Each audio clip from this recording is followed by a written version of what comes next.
Downline by Jessica Ian Bland. Chapter 1. Olivia. I deserve a Porsche. I deserve a Porsche so much more than Tammy. I have been a consultant longer. I have significantly higher personal sales. My sample pages look way better. And, not to sound conceited, but I'm a better person than Tammy.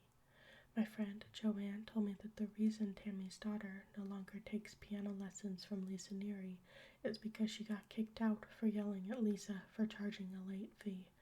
I guess it was like the third time Tammy had forgotten the check. According to Joanne, whose son takes lessons right after Tammy's daughter, Tammy yelled so loud that Joanne could hear it from her car. Tammy told everyone that her daughter wanted to focus more on gymnastics, but I doubt that's true, considering it usually takes over 6 months to get off the wait list for Lisa Neary, so you have to be pretty serious.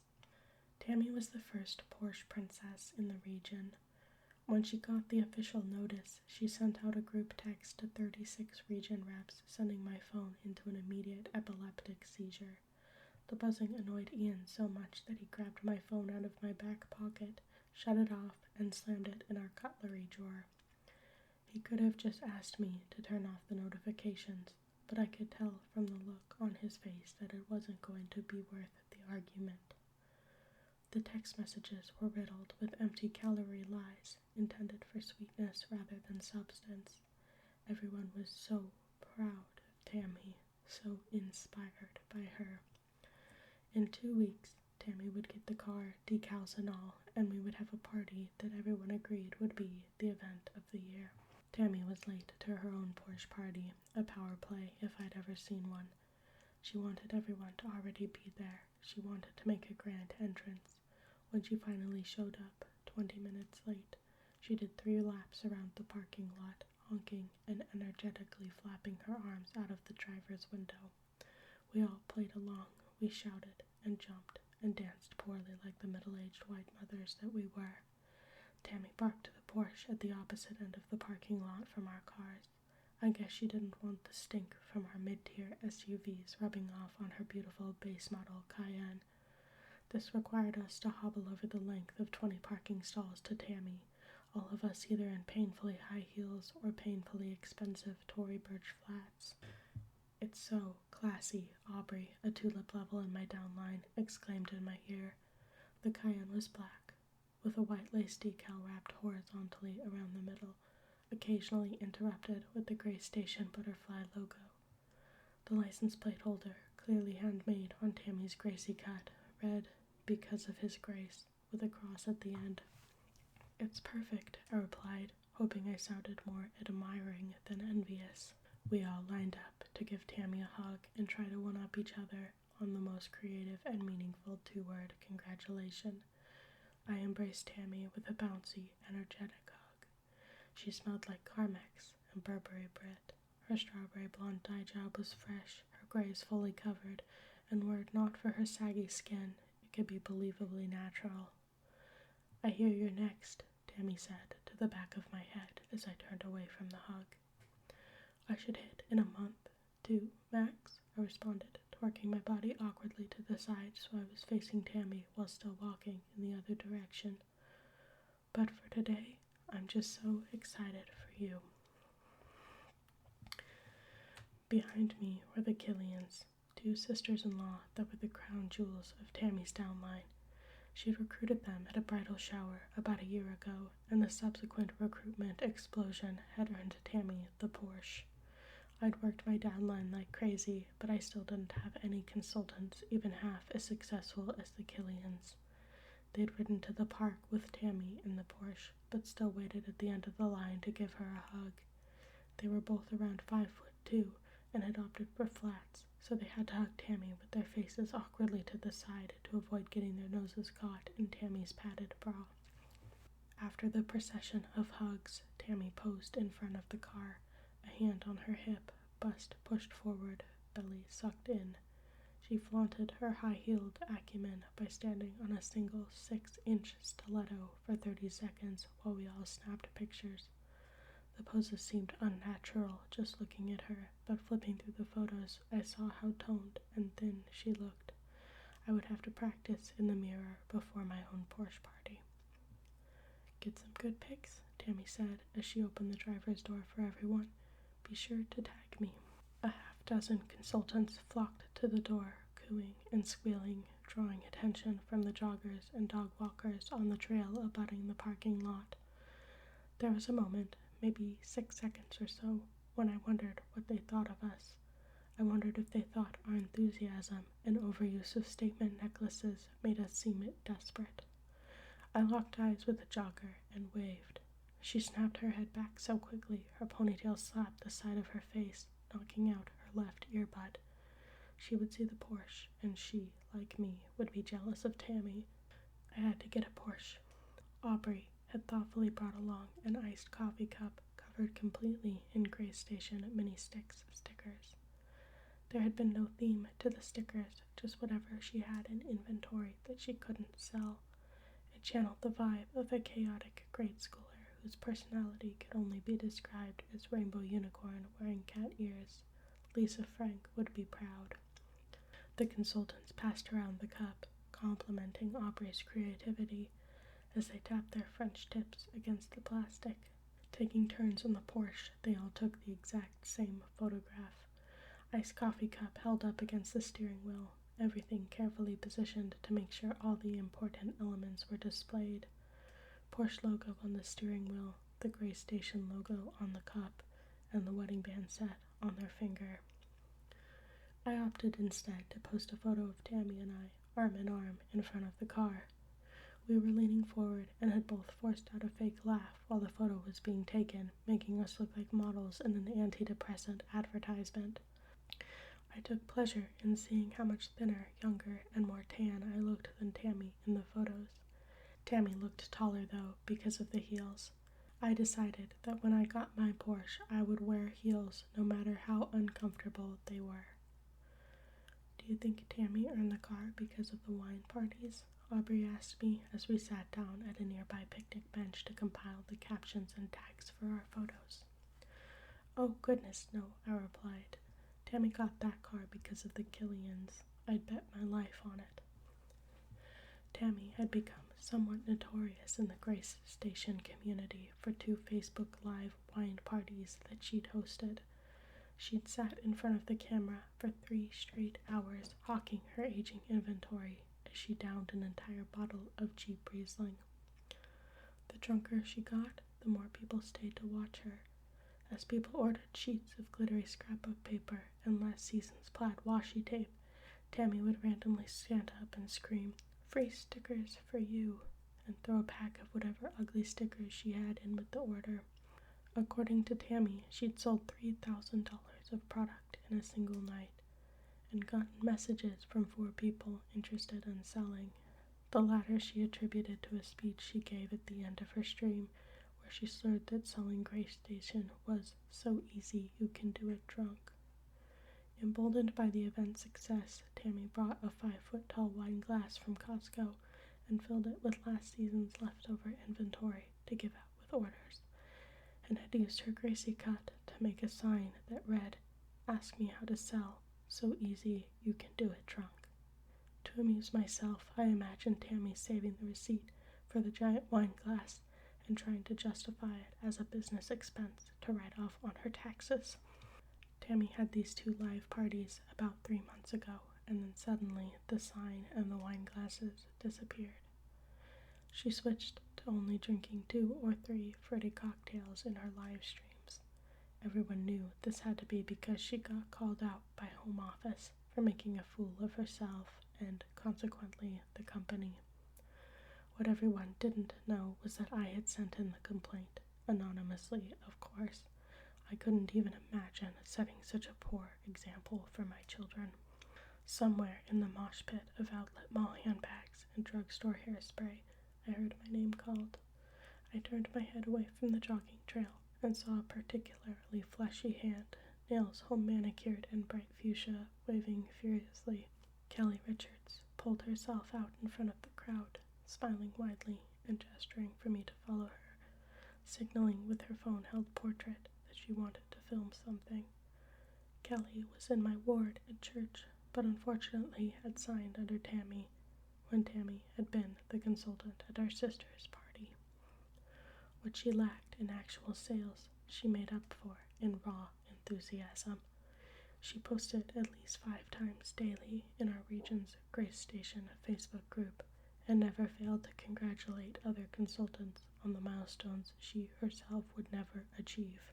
"I'm making a little video," Kelly told me before instructing me to slide into the back seat of the Porsche with 2 other consultants she had lined up against the driver's side. Before entering the car, we each took a second to manufacture some celebratory gusto. I knew the women beside me only by reputation, but thankfully they understood the silent code. We exchanged glances, confirming we were ready before we piled into the Porsche, laughing like drunken teens at an untold joke.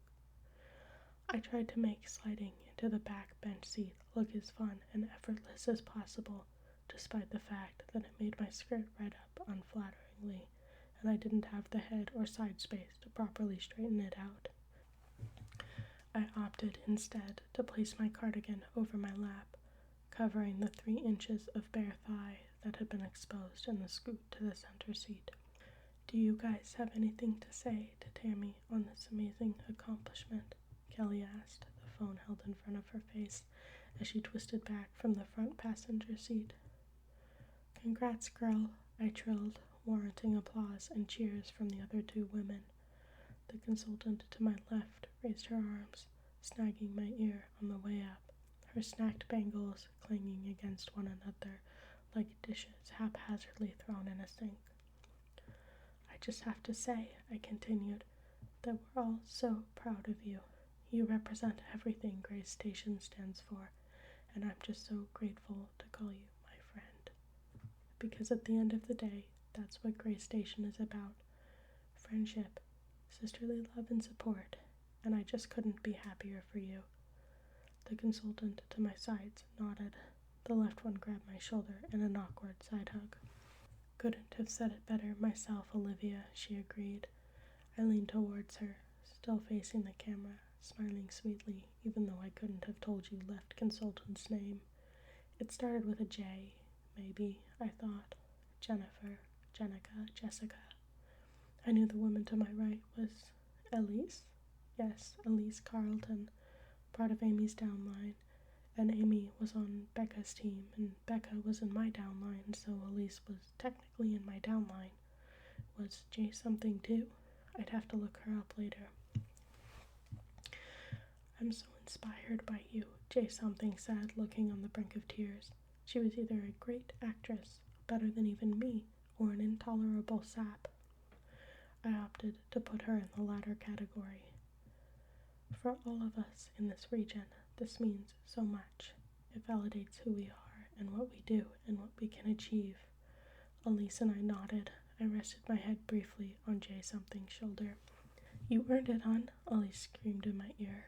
I appreciated her lightening the mood, even if it came at the expense of my hearing. J something and I cheered again. "Thanks, ladies," Kelly said, dropping her phone to her lap.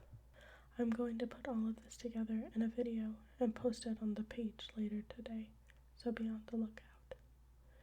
"Kelly, you are just too sweet," J something said as she pulled her bangles down from her forearm back to her wrists. "I appreciate it." I gave Kelly a smile as I got out of the Porsche and finally straightened my skirt, which had wrinkled beyond the point where it could be smoothed out with my hands alone. I could see the dorsal fin of Kelly's pink glitter-cased iPhone weaving through the crowd as she hunted for her next video victims. The party continued with a stream of photo opportunities. Little cliques of women huddled together to consult one another on cropping, filtering, captioning, and tagging. At one point, Tammy stood up and gave a speech that lasted 10 minutes too long and ended with her putting her waterproof mascara to the test for the cameras. Tammy's upline was out of state, but her director had FaceTimed in and was dragged around on an iPad held up by one of the Killians, presumably to hide her unimpressive chest. The little blonde woman in the box waved at everyone and played pop music that was different from what was being played around the actual party. Every time she'd come around, the clash of music gave me a miniature migraine.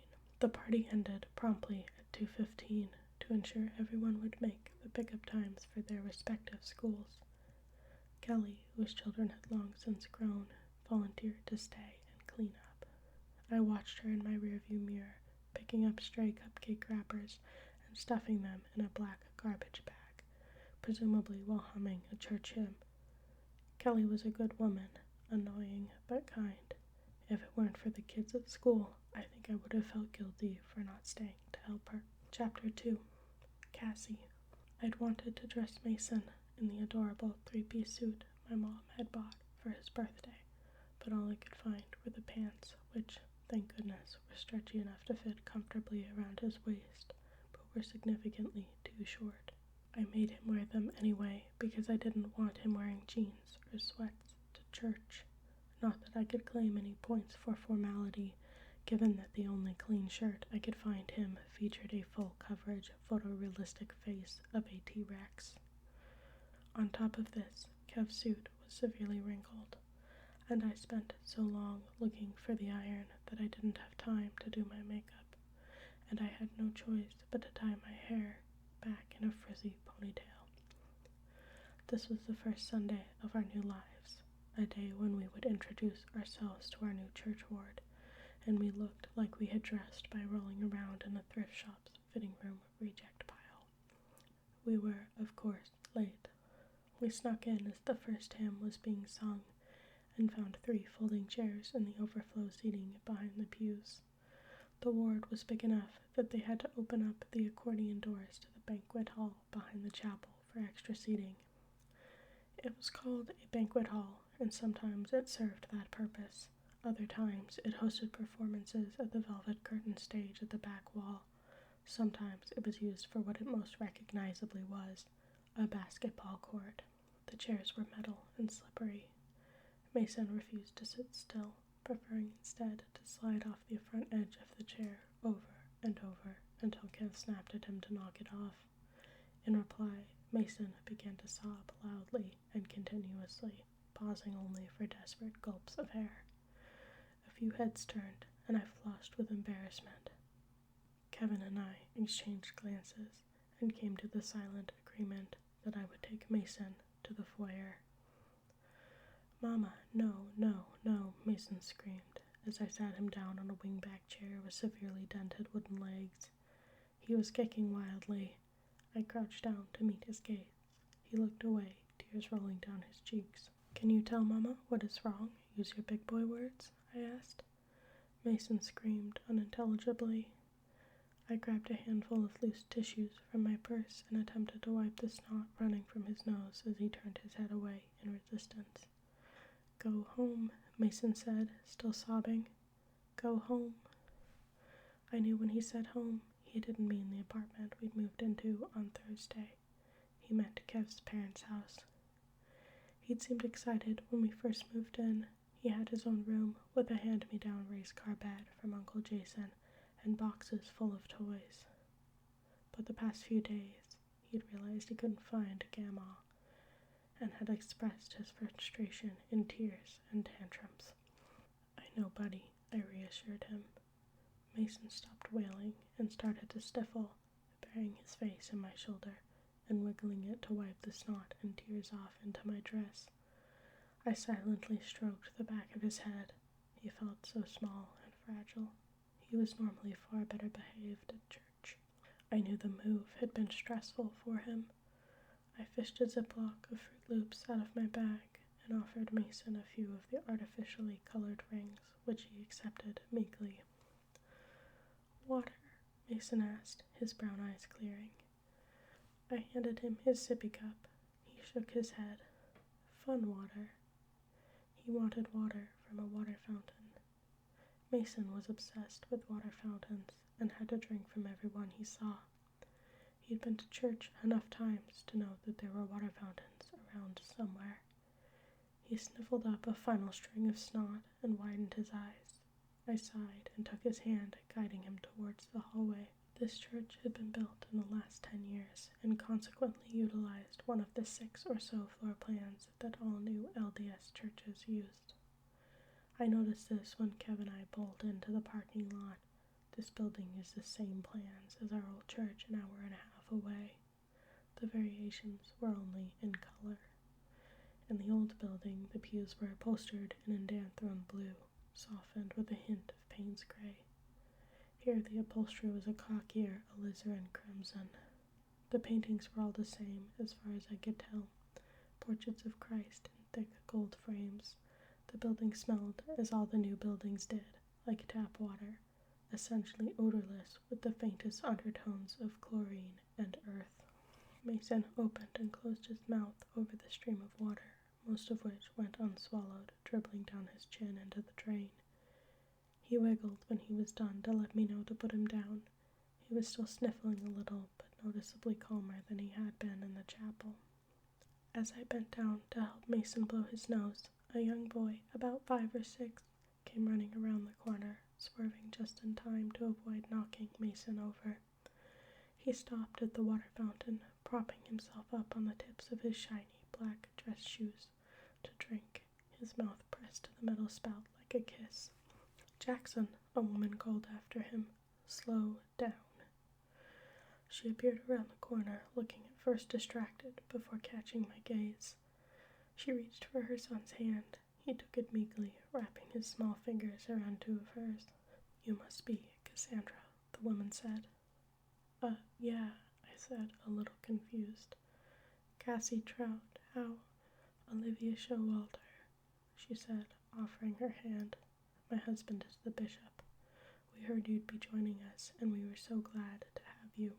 She was undeniably beautiful, thin with a heart-shaped face and honey blonde hair in fashionable beachy waves. She wore a denim jacket over a stretchy floral maxi dress. Dresses like that always clung to me unflatteringly in a way that made me look pregnant. On Olivia Showalter, however, it looked summery and clean, especially paired with her sand-tone espadrille wedges. She apologized for her son, who was now impatiently fidgeting at her side. We exchanged pleasantries. She asked about Kev's and my jobs, and asked to be introduced to Mason. She told me she stayed home with her 5 children and that her husband owned a dental practice. "Showalter Family Dental," she advertised casually, "in case you're in the market." She asked if we needed any help moving in. I told her no, of course, despite all our things still being in boxes and garbage bags in the middle of our living room. I thought about the dishes in the sink and the clothes piled in the corner of Mason's bedroom, and I felt ashamed. I imagined Olivia's home was huge, immaculate, and decorated to Pinterest perfection. Olivia laughed, clearly calling my bluff. "I totally understand. When we moved into our house, it was in absolute chaos for like an entire year. I wouldn't let my own sister pass the front hall. I could always just watch this little dude for you, if you needed." She smiled at Mason with her perfectly white teeth. Mason, weary of strangers, hid behind my legs. "I better get back," Olivia said, gesturing towards the chapel. "I left the rest of the kids with my 12-year-old. I'll see you in Relief Society." She turned to her son, who was now annoyedly swaying, upset at having to stand for so long. "Say goodbye to Sister Trout," Olivia instructed. The boy did as he was told before racing back towards the chapel's double doors. Kev called his mom on the way home from church. He always liked to be on the phone when he was driving. Before we moved, his commute was over an hour each way, time he spent discussing his petty work frustrations and describing other people's cars to me over speakerphone. Kev told his mom that the new church building was the same as hers and remarked on how funny that was. He said he'd been invited to watch a football game with a group of men from priesthood. He told her I'd made friends with the bishop's wife.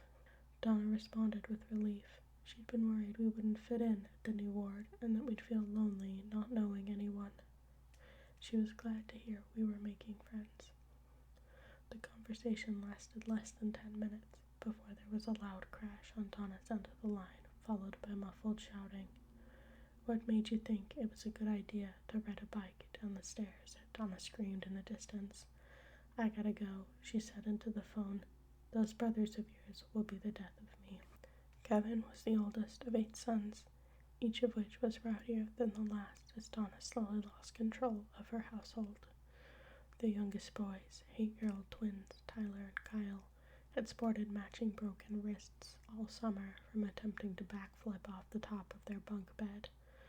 This happened only 2 weeks after 11-year-old Jason had his nose broken by an older boy in the neighborhood after literally asking to be punched in the face.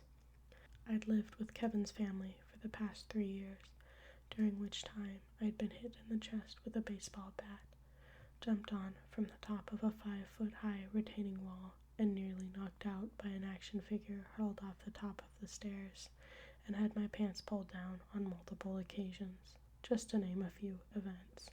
This isn't to say I wasn't grateful to Donna and Kevin Sr.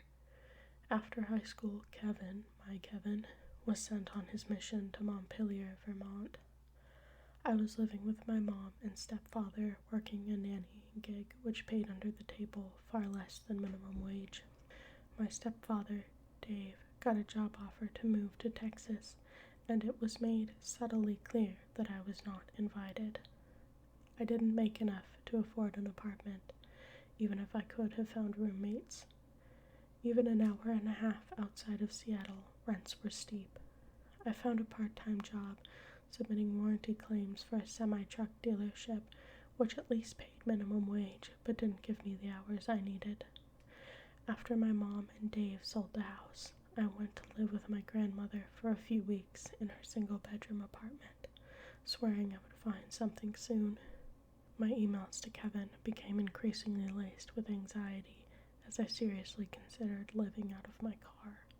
Donna and Kevin Sr. heard and offered to let me live in their camper if I could help them out with the boys. I tried to help wherever I could, cooking, cleaning the house, and looking after the boys. I made sure to buy all my own food, plus extra groceries for the house to make up for any dinners I ate. Most months I was able to scrape together at least $300, which I paid to Donna and Kevin Sr. for rent. They made a show of refusing at first, but I knew, and they knew, that they needed the money. Kevin asked me to marry him the night after he got back from his mission. I'd waited for him, so it didn't come as a surprise to anyone. The ring was a simple sterling silver band, which my finger got too fat for when I was pregnant and then never seemed to shrink back down. We were married 3 months later, and I was pregnant 2 months after that. Kevin had found work driving around disabled people for a public transit agency, and I'd quit my job at the semi-truck dealership to care for Mason. We stayed with Kevin's parents while we saved money for the deposit on our apartment at the agonizing rate of $50 a month. Last month, I was able to find full-time work processing warranty claims for the truck manufacturer with which the dealership I'd worked had been affiliated. It was still minimum wage, but it was full-time, and with Kevin's money, that was enough for us to afford an apartment and childcare. The apartment was an old, battered 2-bedroom with a balcony that overlooked the freeway. It shared a parking lot with a high-end grocery store that I couldn't afford to shop at. The appliances were a shade of rusty brown, and I'd learned that the oven temperature was about as predictable as lottery numbers. Despite this, it had walls where I could hang my paintings, a room Mason could have all to himself, and a toilet that didn't have a base stained by the poor aim of 8 boys. We had a hand-me-down couch and a TV my mom had gifted us, as well as an adorable vintage yellow Formica dining table that I'd found for next to nothing at a garage sale. Above all, Kevin and I felt independent. We felt like we were doing the right things for the first time. We felt respectable.